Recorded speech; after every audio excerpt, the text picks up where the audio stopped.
I live in Sydney, Australia. This happened when I was 15, at home alone. It was about 9 p.m., and I was just coming out of the bathroom when I heard my front gate swing open and my dog began barking. Across the hall, I saw someone run past the porch window and into the backyard. I was able to vaguely make out what he looked like. He was hunched over, had sickly pale skin, was wearing all black, and had long, messy black hair partially covering his face. I went into the living room to see what was going on. My dog was still at the front door, growling. Since I hadn't seen the guy return, this meant he was still somewhere in my backyard. I waited at the door for a while when another, more normal-looking guy walked down to the porch and came right up to the security bars. I don't remember all the details, but our conversation went something along the lines of him saying, "Hey, have you seen my friend?" And I replied, "Yeah, I think he's in my backyard." He replied saying, "Okay, because I've been following this random guy all over the place. I think he's on drugs and might be dangerous." This struck me as weird, though.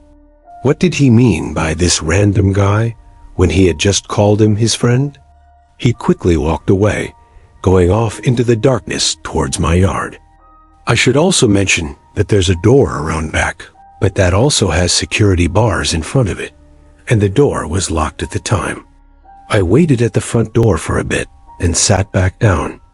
About 2 minutes of waiting, the guy I spoke with walked back onto the porch and looked in through the security bars. He now had the pale, potentially drugged-out guy with him, who was pacing back and forth in an agitated manner. I went to the door to see what he wanted. He said, "Hey, sorry, man. I just found him. Look, he's really nervous, and he'd like it if you unlocked the door and came out here, just so he could see that you're harmless." I felt the pain in my chest. The creepy, drugged-out guy had stopped pacing now and was standing unnaturally still, staring me dead in the eyes. There was an uncomfortable silence. I didn't say anything but stepped forward to push the French door shut, causing the second guy to lunge at me and shove his hand through the bars towards me. I jumped back and slammed the door shut with my foot, bolting it. I called my parents, and they called the police. The 2 men had gone when the police arrived. They told me about a break-in that had occurred just down the street less than an hour ago. As far as I know, they never found the 2 guys. Looking back, it's likely that the first guy ran into the backyard to try to find a way in, and the second guy went to help him, which is why they were back there for so long. What disturbs me is the fact that they didn't want to just break in, nor did the fact that I was home deter them. They wanted me to come outside to them, or to get into where I was. It was a Thursday night. My mom was working a late shift at the hospital. My 2 brothers were away at college, so for the time being, I had the house to myself. I had a couple friends over.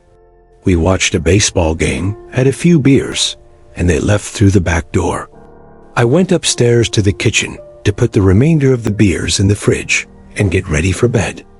I went to bed shortly after, and after a while of laying down, trying to actually fall asleep, I heard light footsteps coming up the stairs outside my room. My mom was home. I heard her cough as she passed my bedroom door and entered the bathroom. Then she went back downstairs to the kitchen and started making a lot of racket with the cabinets and dishes and whatnot. I was way too lazy to get out of bed to go down there and ask her to keep it down, so I just texted her instead, "Stop making so much noise." I put my phone back on my desk and flipped on my side to try to get comfortable. Then I heard footsteps coming back upstairs quickly. My bedroom door opened and my mom stepped into my room. The hallway light outside my room wasn't on, so I couldn't make eye contact with my mom. But when I looked up, I saw my mom's figure. She stood by the doorway, looking kind of slouched over. I told her to stop making so much damn noise in a rather annoyed tone. When she didn't respond, I sat up and said, "Mom?" A vibration on my desk let me know I got a text, and given that it was pretty late, I naturally checked my phone to see who it was. It was from my mom. She said, "I'm still at work." I dropped my phone onto my bed as I looked up at the doorway. That person standing at my doorway wasn't my mom. Even though I was panicking, I had to think on my feet. I said, "Mom, I need to get to sleep. Get out." I said this because I wanted to play dumb, act like I had no suspicion that someone had broken in. The person at my doorway didn't move, so I picked up my phone, texted my mom in a panic, saying there's someone in the house. I mistook them for her, and to call the police right now. My mom replied back, "Okay," in a matter of seconds. Something then broke the silence in the room. The voice of a woman, crackly and rough. She started saying something. It sounded to me like she was saying, "Don't know where to go," over and over. Her voice started getting louder as I realized she was approaching my bed. I screamed, "Get back," as I fumbled for the lamp switch next to my bed. As the light turned on, I was faced with some old woman with white, wiry hair, with her wrinkled hands reaching out at me, approaching my bed, repeating, "I freeze, don't know where to go." I screamed, "Get away from me," as it seemed as though she was about to attack me. I jumped off the bed and ran out of the room and held my door shut. Seconds later, I felt her trying to push the door open as I put all my weight up against it to keep it shut. She started screaming, "I need to get out," and started banging on the door. I held this position for the longest time, and she was relentless. My mom kept calling my phone, but I couldn't pick it up. It wasn't until the cops arrived and knocked on the front door that I let go of the bedroom door and ran to them. The old woman immediately came rushing after me, but as I opened the door and yelled at the cops to stop her, they immediately pinned her against the wall. She was in cuffs and was put in the police car. I told them everything that happened, and they said, based on how she was behaving and what I told them, she would need to be identified and evaluated to determine if she was mentally ill, and it later turned out she was, to no surprise. I found out later that night, after the cops left, that after my friends left through the back door, I forgot to lock it. That was how she managed to simply walk into my house. It's definitely scarred me mentally in the sense that anytime I hear something in my room while sleeping, I have to look up and make sure somebody isn't standing on the other side.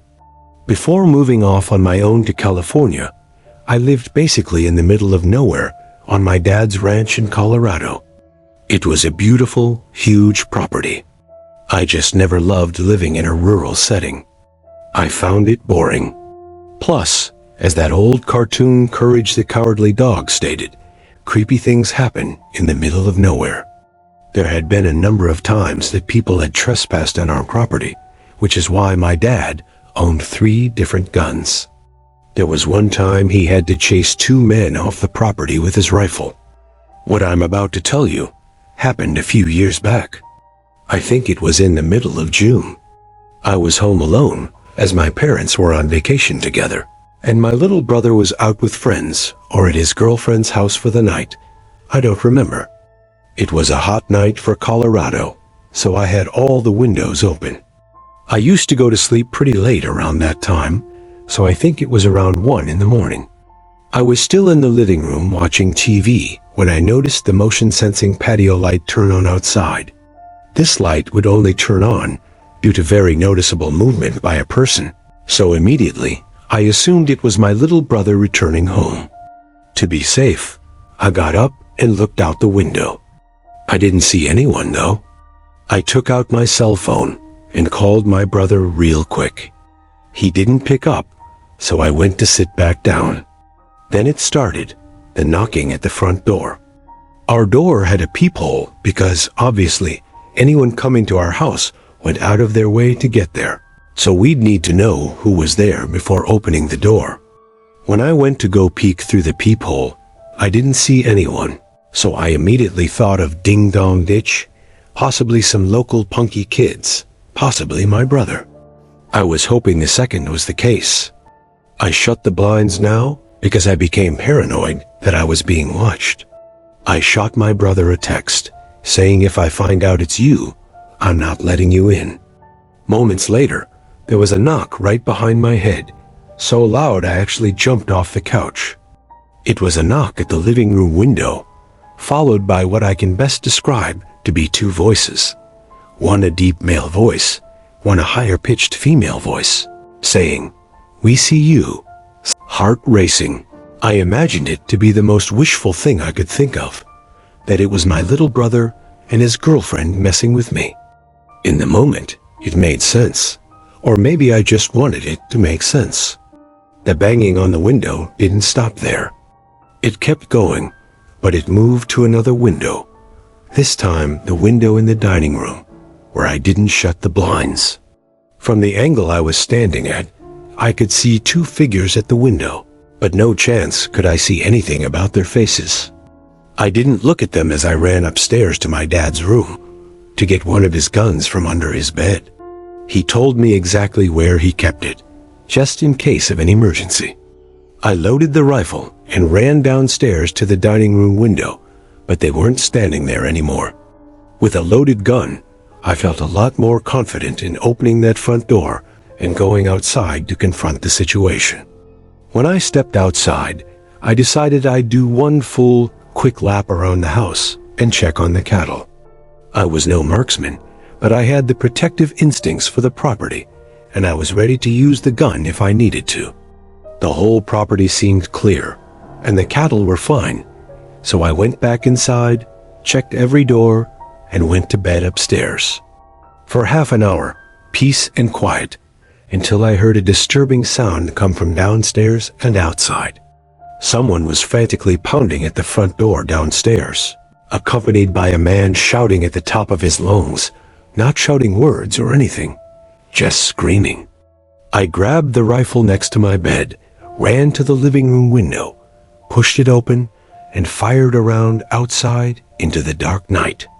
The screaming and pounding stopped, and I heard two sets of footsteps quickly stomp off the wooden porch, and then there was nothing but the sound of the night crickets. The rest of the night, nothing happened. Actually, nothing ever happened again until I moved out, but it was not my brother and his girlfriend. I found out the next day. My dad was proud of me when he heard I protected the property. I'm just grateful my dad has those guns, and I only agreed with his owning them even more after that. I was home alone one night in the spring. I was on a FaceTime call with my friend, at one point pacing back and forth in my room. When I passed the window and looked outside, at one point I saw someone outside on the street, just standing there, facing my house, facing my window. I looked a little more carefully and determined he was looking up right at my window. I told my friend Jordan on the FaceTime call and tried to show her. She said she couldn't see him, but to call my mom and dad. So I hung up with Jordan and continued to look out at the man for a few more seconds. Then I walked away from the window to my bed and called my mom. I had woken her up because it was like midnight. In short, she told me to just turn off my lights and shut the blind, and he would go away. So that's what I did. But after a few minutes of dying in curiosity, I had to get up, lift the blinds, and peep outside. The man was now on the sidewalk, closer to my house, still looking up at my window. Now I called the police. The operator asked me if the man was holding any weapons. I said, "Not that I could tell." The operator then told me to ignore it, and if he didn't leave within 10 minutes, or if he stepped onto my property, to call the police again. She also told me that a patrol car would pass by my house just to scare off the man, should he still be out there. So I hung up the phone and crawled into my bed. I called my friend Jordan back, and we talked on FaceTime while I was in my bed for about 5 minutes. She told me it was time to go check the window again, and so I did, and this time the man was gone. I stood by the window with the blinds now up, waiting for the police car to pass my house. It took about 5 to 10 minutes of standing there on FaceTime with Jordan before I saw a police patrol car come down the block, stop briefly in front of my house, and a little spotlight on the side of the car being moved around my property and a few neighboring properties. The cop car drove away soon after, and that was that. That told me the man was gone, not on my property. So after finishing my FaceTime call with Jordan, we hung up and I went to bed. After laying in my bed for a solid 20 minutes, I heard it creaking or cracking like sound coming from outside. I got out of bed and looked out the window, but no one was there.